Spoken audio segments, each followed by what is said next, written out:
പുത്ര പുത്ര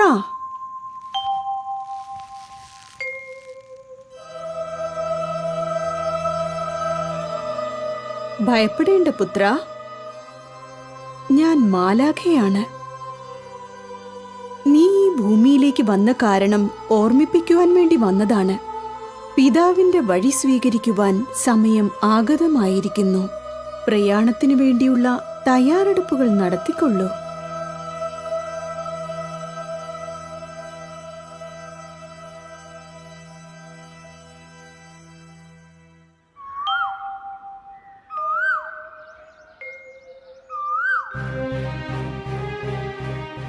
എല്ലാവരും ഭക്ഷിക്കുന്ന ഈ പദാർത്ഥം ഞാനും ഭക്ഷിക്കുകയാണെങ്കിൽ എന്റെ മനസ്സും മറ്റുള്ളവരെ പോലെയാവില്ലേ?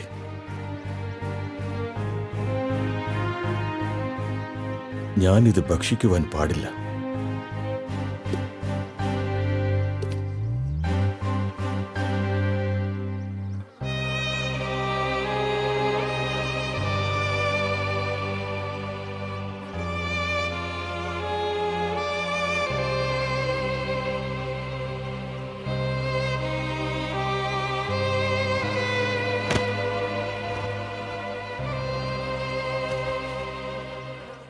ആ മാലാഖ പറഞ്ഞതുപോലെ ഞാൻ ദൈവകടാക്ഷത്താൽ ജനിച്ചവനായിരിക്കും.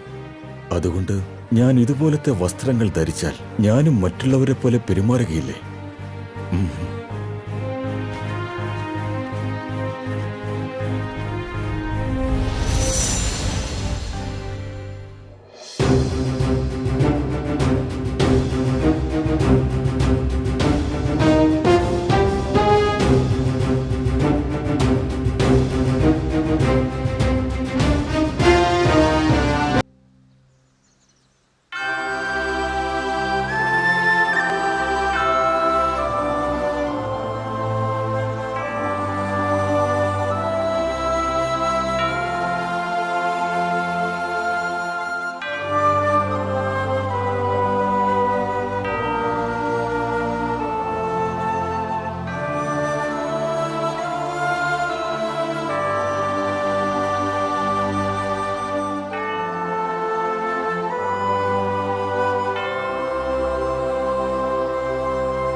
പ്രജകളെ,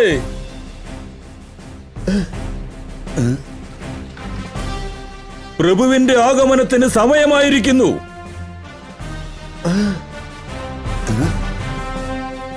പ്രഭുവിന്റെ ആഗമനത്തിനായുള്ള പാത തെളിഞ്ഞിരിക്കുന്നു.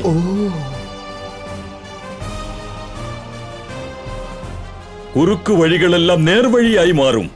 ഉപയോഗശൂന്യമായ പാതകൾ പരിശുദ്ധമാകും.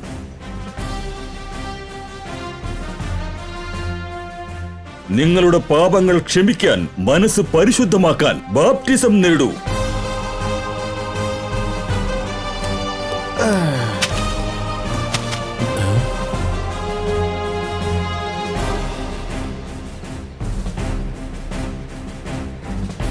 പരിശുദ്ധ വേദപുസ്തകത്തിലെ യേശുനാഥന്റെ തിരുവചനങ്ങൾ കാട്ടിലുള്ള ഒരു മനുഷ്യൻ വിളിച്ചു പറയുന്നു. നോക്കാം.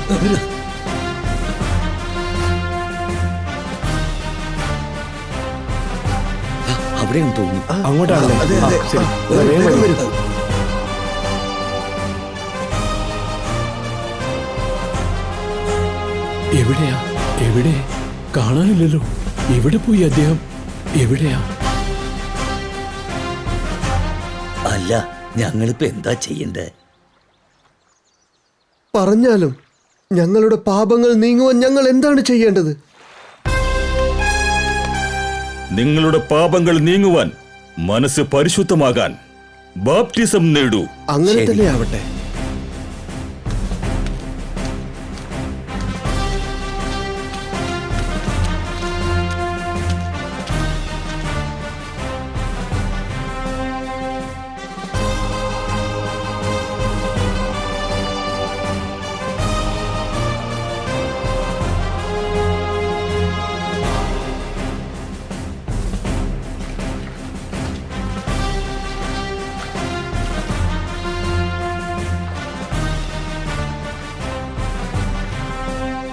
പ്രഭു, ഞാൻ ഒരുപാട് പാപം ചെയ്തിട്ടുണ്ട്. എനിക്ക് ജ്ഞാനസ്നാനം നൽകൂ. എന്റെ പാപങ്ങൾ ക്ഷമിച്ചരുളിയാലും.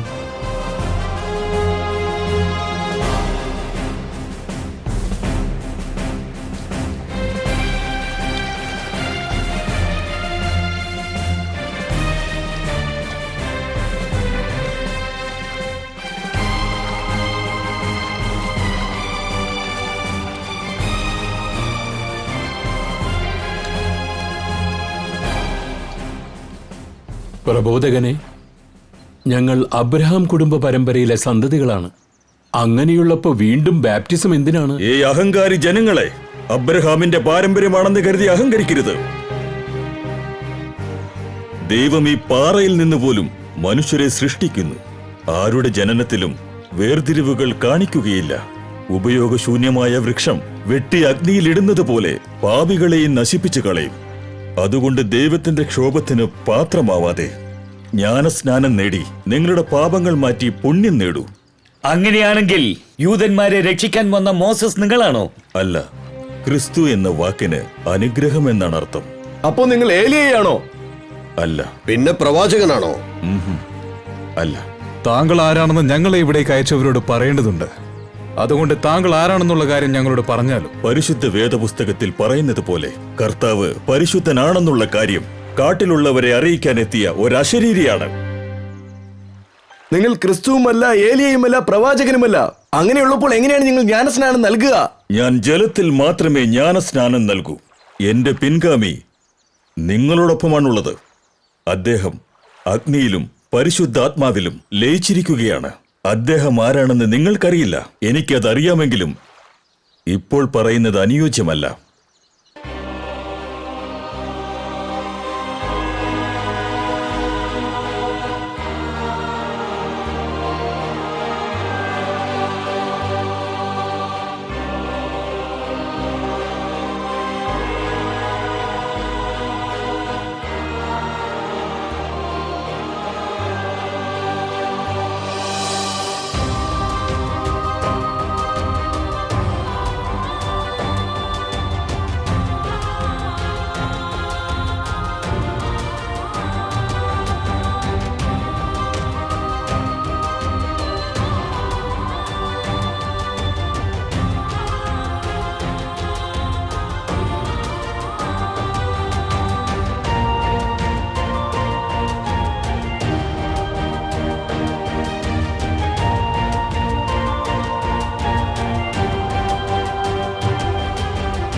നീ എൻ്റെ പ്രിയപ്പെട്ട പുത്രനാണ്.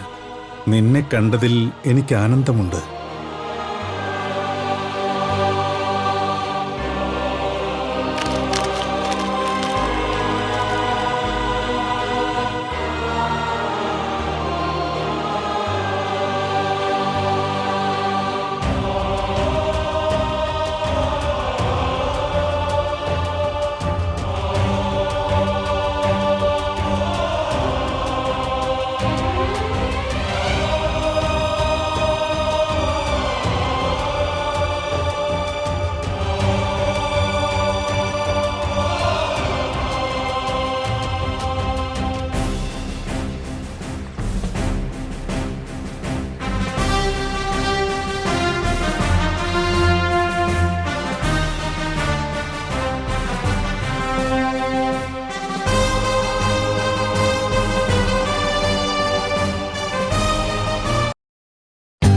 For more updates, like, comment, subscribe to our channel.